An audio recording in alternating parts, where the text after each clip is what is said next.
Symbols symbols ऐसी चीज है जो हर जगह है। रोड साइंस, लोगोज, फोन्स, हर जगह। कभी सोचा है कि ये यूनिवर्सल साइंस आते कहाँ से हैं? चलो इन सारे सिंबल्स के पीछे की मिस्ट्री को अनरेवल करते हैं।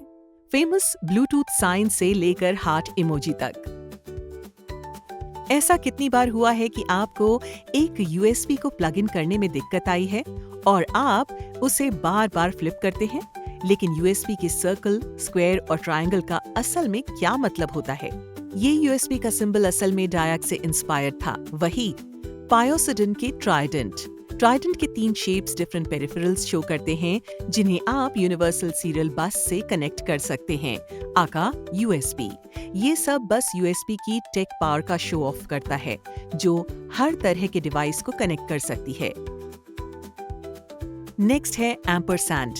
आपने इसे M&M's और H&M's जैसी ब्रांड्स के लोगोज में देखा होगा। ये एंड वर्ड को अब्रिविएट करने का इजीएस्ट वे है।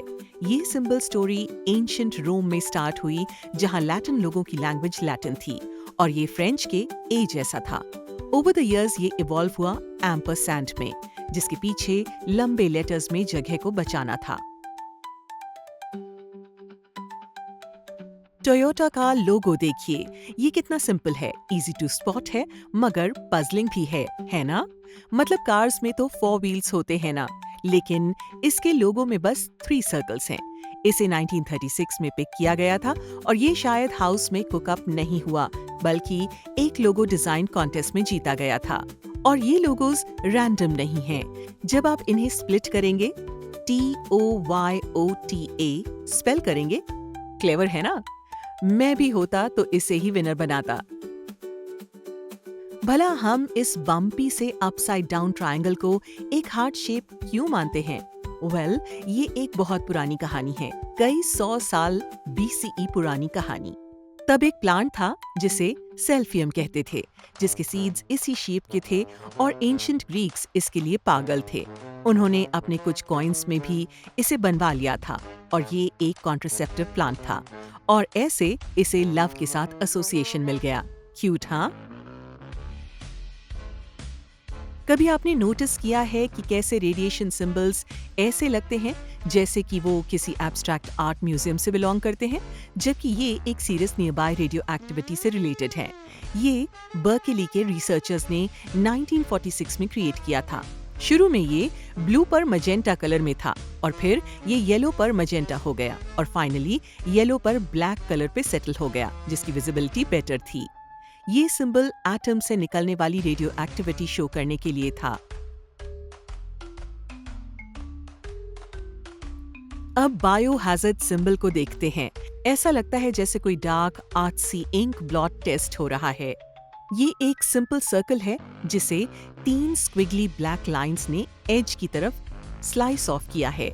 इसे डो केमिकल फोक्स ने 1966 में बनाया था, इसे लो की पर रिकॉग्नाइजेबल बनाए रखने के लिए। ये ऐसा दिखता है जैसे एक नास्टी एजेंट किसी लिविंग ऑर्गेनिजम्स के साथ मेस अप कर रहा हो। Totally making sense. नेक्स्ट है Hyundai। ये ऐसी अफोर्डेबल राइड्स प्रोवाइड करता है जैसे कोई नहीं कर सकता। इसका लोगो काफी स्ट्रेट फॉरवर्ड है। ये एक इटैलिसाइज्ड H है जो एक सर्कल में है, लेकिन Hyundai को ये मत बताना कि ये बहुत बेसिक है, क्योंकि उनके हिसाब से ये बस एक H से बहुत ज्यादा है। ये ऐसा है जैसे साइड से देखने पर 2 लोग आपस में हाथ मिला रहे हों। देखो, जैसे ये picture. It's all about prosperity and the good vibes जो Hyundai अपने कस्टमर्स के साथ शेयर करता है। कूल। ब्लूटूथ तो एकदम मैजिक जैसा है। दिखने में ये सिंबल फैंसी बी जैसा है, लेकिन ये इससे कहीं ज्यादा है। शायद उसकी रूट्स नॉर्डिक रूइंस में है। उन रूइंस को स्टोन्स या वुड में एच कर दिया जाता है, मोस्टली स्ट्रेट लाइंस का यूज करके। इस ब्लूटूथ सिंबल को बाइंड ट्यून कहते हैं, जो 2 रूइंस को कंबाइन कर देता है। ये बी और एच लेटर्स के वाइकिंग वर्जन्स हैं, जो एक लेजेंडरी किंग हैरोल्ड को नॉड देते हैं।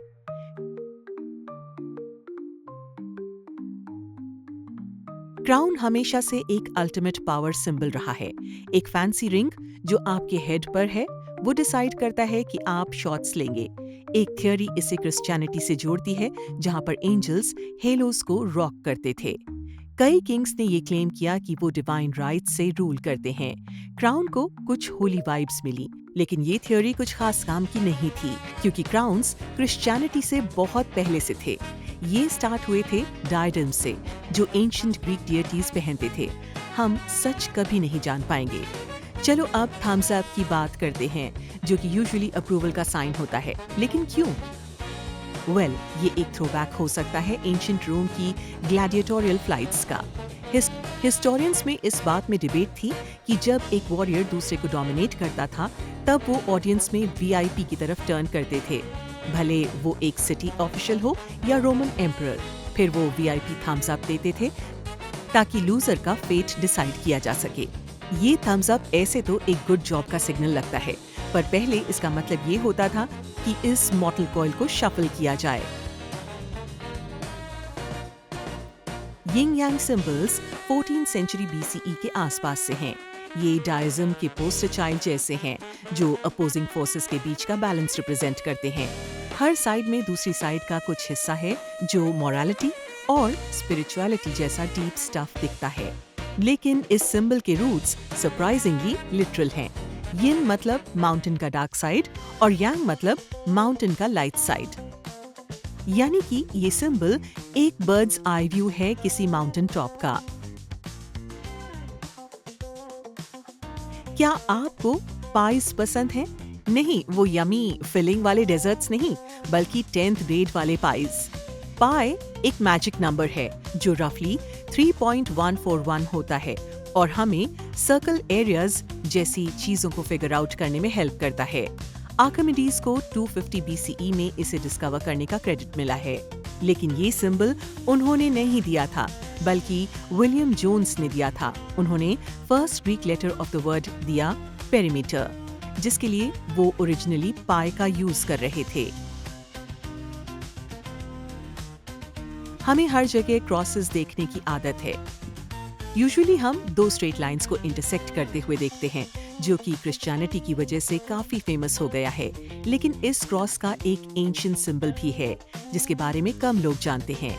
इस एंशिएंट इजिप्शियन सिंबल को की ऑफ लाइफ कहते हैं और ये इमॉर्टैलिटी को रिप्रेजेंट करता है। ये आपको एंशिएंट इजिप्शियन सेक्रेड टेक्स्ट और ड्राइंग्स में काफी ज्यादा देखने को मिलेगा, या फिर आजकल के हाइप नेकलेसेस में भी देखा जा सकता है। You can pick. हर्मीज या मर्क्यूरी का स्टाफ हेल्थ ऑर्गेनाइजेशंस के लिए एक गो टू सिंबल है, पर हर्मीज एक हीलर नहीं था, बल्कि वो तो थीफ था।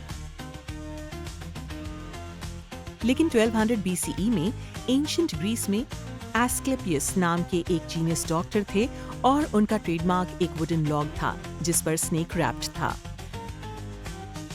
कुछ मिलेनिया के बाद यूएस आर्मी मेडिकल कॉर्प्स के ऑफिसर्स ने इन दोनों सिंबल्स को मिक्स कर दिया। ऊप्स। ये आई एम ऑल राइट का सिंबल आपको हॉट वाटर में ले जाकर लैंड करा देगा, मानिए या ना मानिए।